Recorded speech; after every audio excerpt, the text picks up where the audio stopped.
This podcast was produced by OAR FM Dunedin with support from New Zealand On Air.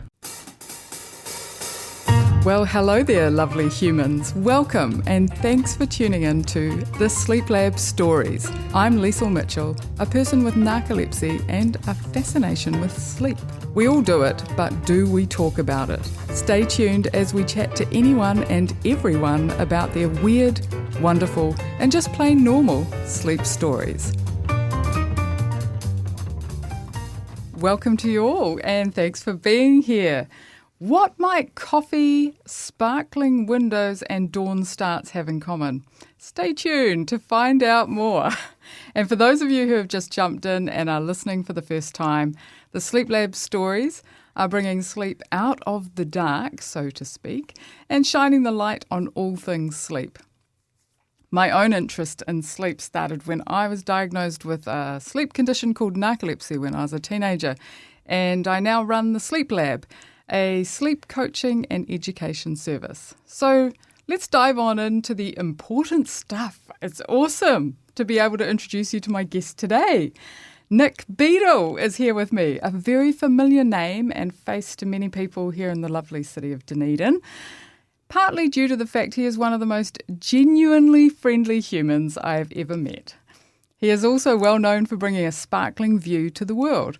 The regular day job with see-through windows takes Nick all over the city at street level and abseiling the heights that have also given him a unique vantage point for his passion and other business and photography to shine, which is STW Studio. Correct. Yeah, as quoted from his website, Nick does a great job of transcending ordinary. Oh, that sounds great. It also says he seeks to illuminate the invisible with his photography, and this feels very relevant to the topic of sleep, which is often also quite invisible. Nick wants to produce images that merge the facts with the feeling of a space through the exploration of atmosphere as it converges with time and place. Wow, I love it. And after reading that and finding out that he plays guitar too, I have also added musical poet to Nick's creative abilities. So welcome, Nick. Hello, Liesl. Yay. Good to see you. Yeah, great to see you too. Thank you very much for having me on board. You are very welcome. It's lovely to have you here. Great to be here. I know you're a storyteller, so I'm very excited to talk sleep with you. I hope I've got some stories for you. Ooh, who doesn't? Who doesn't? Yes. Do you sleep? I do. Right. Yep. We'll have stories then. Basically every night. Basically. Yeah. I'm an addict. It's a good way to be. I think the idea with sleep is to get as much of it as you can, really. Maybe. Yep. Yeah, we'll go with that. So I did mention coffee at the start of this, and yes. I think we've got a little bit of a history around coffee. Yeah, I think we do. I think we've partaken in coffee. We're probably coffee adjacent with each other, aren't we? I think we are. I don't think we've ever sat down and had a coffee together. No. Have we? No, but our first meeting was probably a cafe. You sparkling up the windows. Yes, I was cleaning the Perk Cafe, unless I'm mistaken, Lower Stewart Street. Yeah. And you walked past electioneering. Ah. Of all things. Yes, well, we won't go deep into that. But yes, I was doing that, wasn't I, for how local did your council. political career go? Well, it diverged slightly into radio, apparently. Brilliant. We'll go with that. So I'm always curious as to why people say yes to me. Why did you say yes to sharing your stories, Nick? I think we've just had so many conversations it seemed like a logical thing to put it on tape. Yeah, let's do it. Let's record it. One of my regrets in life is not actually writing down every decent conversation I've ever had, because there would be some memories there. And I'm sure if we did the Liesl and Nick files on that, we would have some stories. For sure. Yeah, we don't just keep to the weather, do we? No. Well, what is the weather to us? What is the weather? But we are going to go into sleep. So yes, I am very interested to see what we've got to say today, what Nick's going to share with us. So to all you lovely listeners out there, since we are only in your ears, I need to paint a little word picture, as I like to do, about what's going on here. So Nick, unbeknownst to him, I did tell him there are some cards. There was a warning. There is a warning. No information provided. Well, yes and no. Information that there are cards on the table in front of us, but no information about what is on the cards. Could be anything. Could be anything. So, Sleep related, though. yes. Good. So I'm going to invite Nick to take a card and to read the Right. card. It is a pink card. Oh, I love it.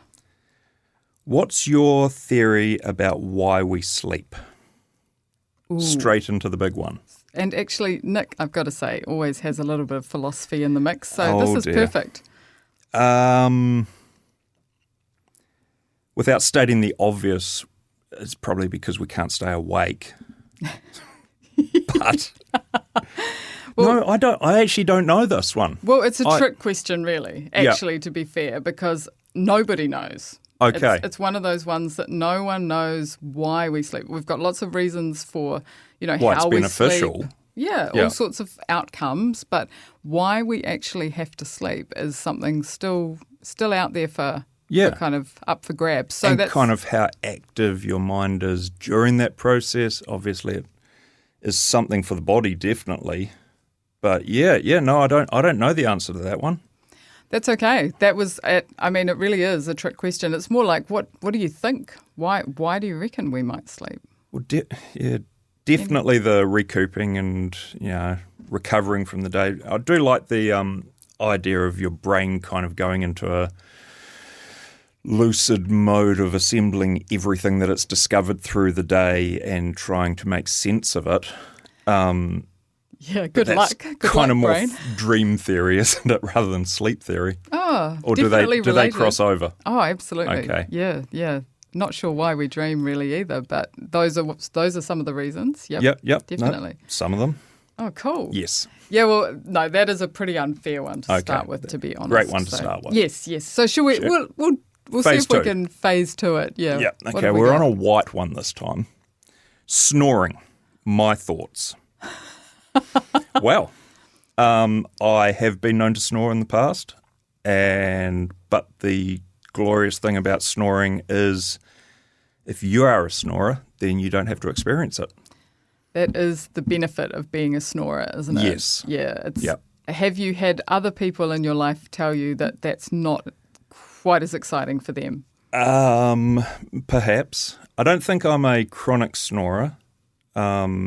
I partake in snoring when there's a bit of hay fever or maybe a cold or get blocked up or something like that. So I don't think so. The one thing that does strike a chord though is the when you're sitting on the couch trying not to go to sleep during a TV show and there's a noise and it wakes you up, and that is your own snore, and that's quite an eye opener. I hear you. So yes, I have done that before as well. Yep. I know. I sometimes wake myself up with a sort of a snorting noise and things. I'm like, where did that come from? Yeah. Was that someone else? Yeah. And Yeah, then you no, realise exactly. it's you. And I'm happy with a snore. I'm not so keen on like sighs and grunts. Like the idea of sighing or grunting or making some involuntary kind of noise, that would be more perturbing for me for sure. I hear you. Yeah, I talked to someone the other day that was saying drooling. Like, who drools? And I said, oh, look, I'm pretty sure a lot of people do. And it's like, Yeah. no, No. I don't think that can't be normal, can it? yeah. But it's a bit like that with snoring too. It's Yeah, something of you course. think other people might do, but probably not you. Oh, I have heard people snore. I've seen the walls in a house shaking from someone starting a chainsaw at night. So, Yeah. yes, no, it does happen. Yes. It's a real thing. Yes, I know it is. Yeah. Well, let's try another card then. All right. Let's just keep taking them.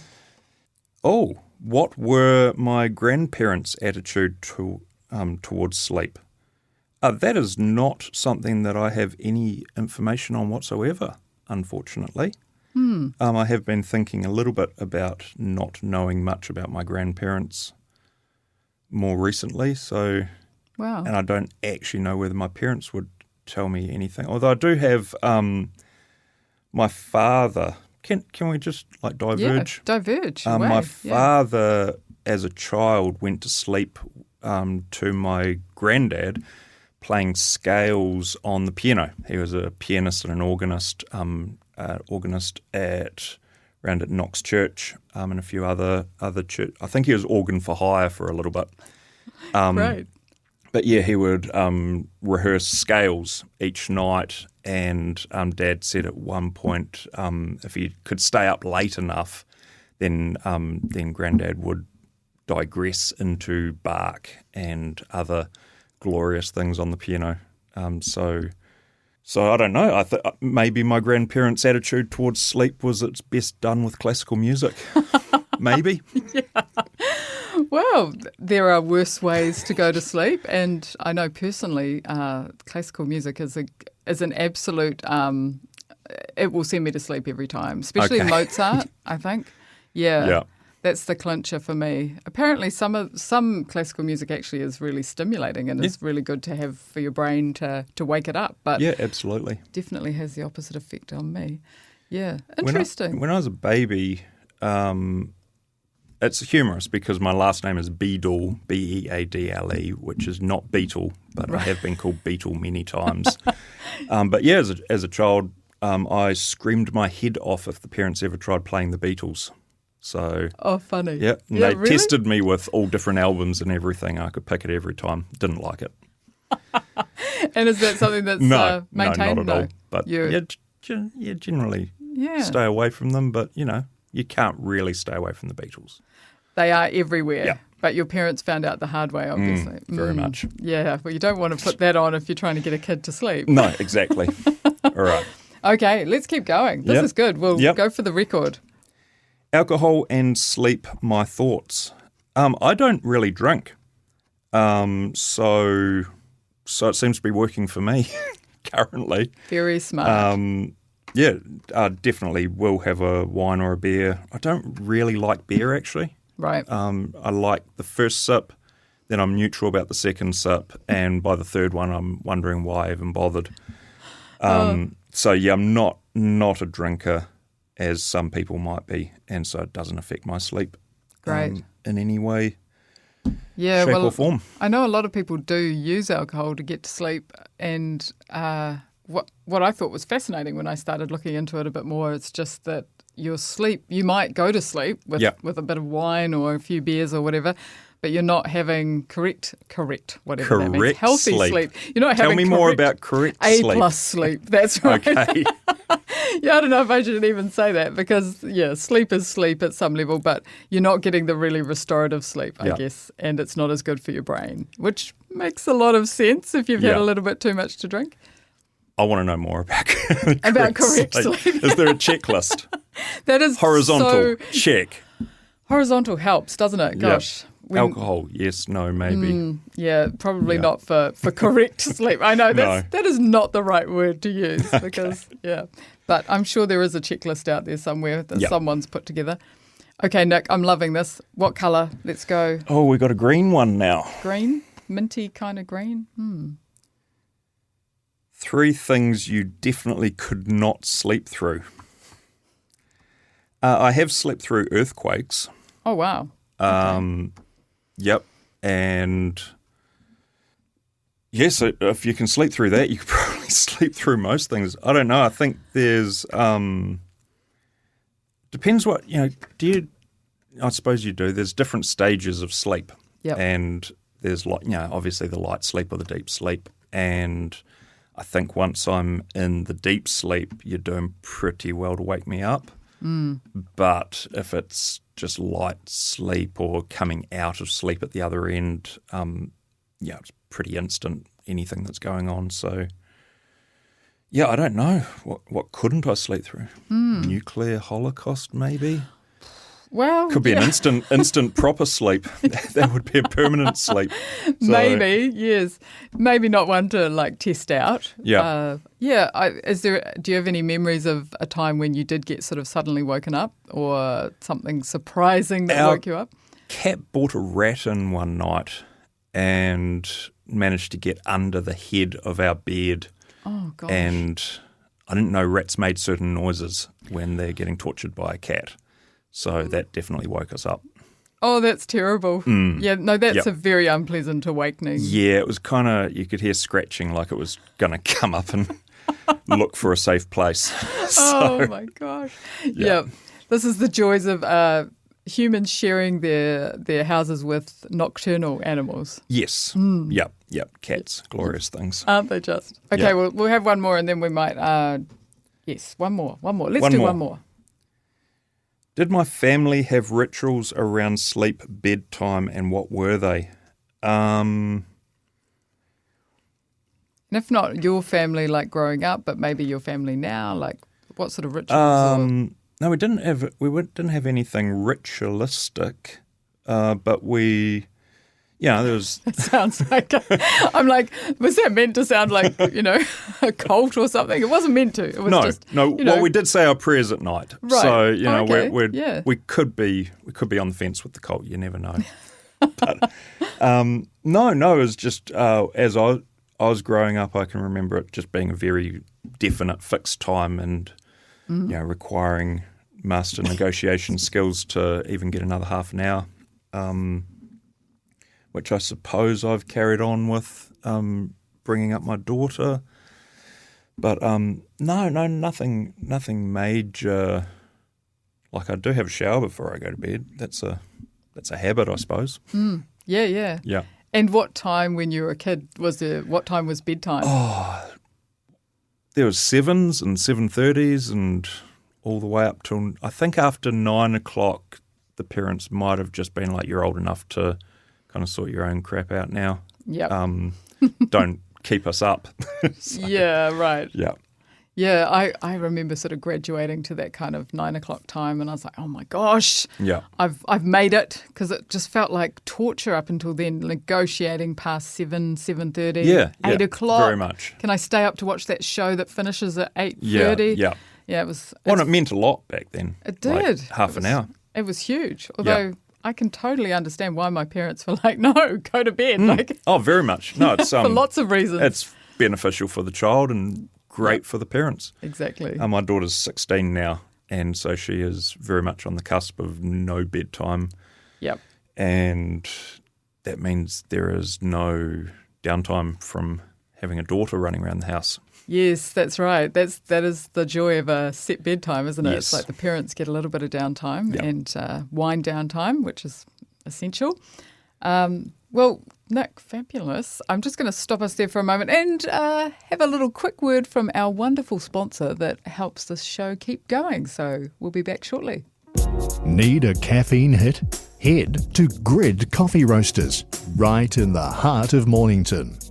Whether you're looking for a delicious flat white, refreshing peppermint tea, a last-minute gift, or some freshly roasted coffee beans, we have you covered. See you soon at 172 Eglinton Road.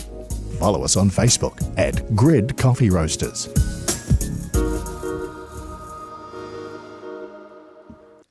And you're back with the Sleep Lab stories, and we've got Nick Beadle here in the studio with me talking about sleep, and we've just been hearing some, the rat under the bed was probably the one that I was the most excited about. Do we get a PG rating on I don't know. One? We didn't go into detail. No, I think that was good. No. Yeah, but a surprising sleep moment. But we're just going to take a couple more cards and see what Nick's got to say about card number yellow. I'm going to cut the deck this time. Oh my gosh. Yeah. What? Oh, he's playing with me. He's playing with me. He's playing found with a brown. My system. Okay. Top priority and why? Food, work, sleep, exercise, and relationships. That's quite a list, isn't it? Yes. Yes. And so that is in relation to sleep. What is the top priority? Well, is it in relation to sleep? Oh, no, sleep is there. Sleep is there. Is sleep the top priority? I guess that's one of the questions. Yes, as far as breathing's top priority, and food and water and all the other things that you absolutely need to do. That said, do you think you treat sleep like a priority? I do. I'm quite routined now in terms of sleep habit, just because I, with my job, basically working all the time, it's, hit 10 o'clock and just, conk out basically. But in terms of prioritising, No, if there's definitely things that would supersede sleep as a priority, like relationships, conversations with people. If there's a family thing going on, or something else, then I'll definitely sacrifice sleep for the situation. Oh, and same with the photography. Even work in a different way. Sleep never go without, but will definitely cut back from the optimal if I need to get something done. It's not something that I would set a boundary around that can't be broken. Definitely. And I guess you do have a job, or two jobs really, that both require those kind of absolutely. early So starts. window cleaning is generally 10 hours a day. I start at 6 o'clock in the morning, go through till 5. And then photography as well. When the light is good, the light is good. And so I'll be out quite early in the morning, especially summer months. If I need to get a sunrise or something, I might be up and out of the house by 5 o'clock or something. That's 5 a.m. 5 a.m. Yes, the world does exist Does before it? 8 a.m. It really does, and it's so good. It's pretty. Yeah, You'd like it. I actually do. I do get up quite early, but and I do. I love it. It's great. What would be the sort of most what would be the latest you've been up? Sort of looking at something like maybe do you chase auroras or anything like that? So I'm generally less motivated by photography things at night. So it'd be a commercial job that I need to go to,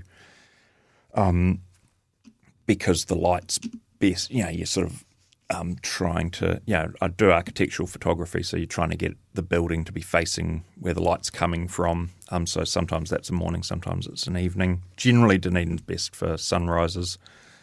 I will go late if I need to, but hardly ever get motivated about chasing scenes just for the sake of it in the evening. I'd rather do that in the morning. Yeah. So do you think you're more of a morning person than an evening person? No, or? probably now. I never used to be. I think I was always just a person. Just a person. Just literally a person. There I am. 24/7 out there in the world being a person. No, I tend not to, if it needs to be done in the evening, it gets done in the evening, and I don't find that I'm a different person depending on the morning or the evening. It's just very much what you see is what you get. Yes, This indeed. is it. A very What did friendly, we say before? fabulous guy. Congruent. Yes, you are very Yep. congruent. Yeah, that's a good point. But it sounds like from what you were saying before, sleep, while it is a priority for you, it's also very elastic. Oh, yeah. Yeah. No, that is a thing Which is- that can get sacrificed. Which if it- breathing if it- you wouldn't probably say the same. No, So I that's tend to interesting. keep that one up. Yeah, Even food's probably a little bit more religious, right. but Isn't that interesting? I think that's the case with a lot of people. Yep. Sleep is one of those things that because we kind of aren't conscious, so to speak, it's like it doesn't happen. Whereas you are aware of breathing, and you are, even if you're not sort of consciously thinking about it all the time. And food, obviously, we've got a Yep. whole lot of things that relate to food. It's Yep. people and it's environment, a whole lot of things. But yeah, our sleep kind of becomes this: did it even really happen, or unless it's a problem? Yeah. Interesting, eh? It is. It's fascinating. Yep. Well, let's do one more. Let's see if we can get another one in the Yellow mix. card, right on the top. Yep, go on. What do you think your brain does while you're asleep? I think it does all sorts. I think it's, like I said before, trying to work out the mess that you've made of the day before. Randomly, I've always noticed, because with the window cleaning, I've had various different staff over the years, and always do quite an intensive one-on-one training with them. Very much one-on-one for basically the first 12 months, really. And it doesn't take long till I can see that they're kind of in each day getting to the end of what they're going to be able to learn. And I always just tell them, look, go away, sleep on it, come back, and sure enough, they can do the thing they were struggling with the day before, because for whatever reason, the brain kind of fills in the gaps, potentially finds the why in things, which isn't always apparent when you're kind of learning a menial task. You do this, you do this, you do this, and then you get into a rest space, and that's where your brain actually works out. So why does that happen? Or and people are always better when they're kind of in a place of rest, and that comes through sleep, obviously, but sort of just getting downtime even gives their brain a chance to catch up. So I think that's some of what the brain is up to. Yeah, no, I think you're onto it.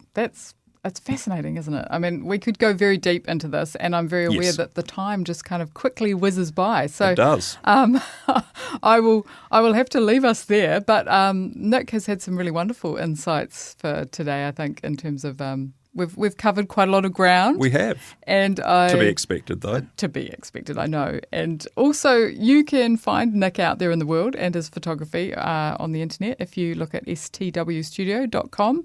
He's got some gorgeous stuff. And it's been an absolute pleasure having you here in the studio. It's been a pleasure to be here. Thank you so much. Good luck with the podcast. Yay, thank you. Woo. So that's it, folks, for this time from this place and from the Sleep Lab Stories. We'll see you next time. Thanks for listening to the Sleep Lab Stories. Big shout out to Grid Roasters, generous sponsors of this podcast and makers of great coffee. To the awesome OAR FM, thank you for making it all happen. Like and follow the Sleep Lab Stories at oar.org.nz and at all your fave podcast platforms. You can find me and the latest sleep info at thesleeplab.nz. Take care, sleep well, and catch you next time.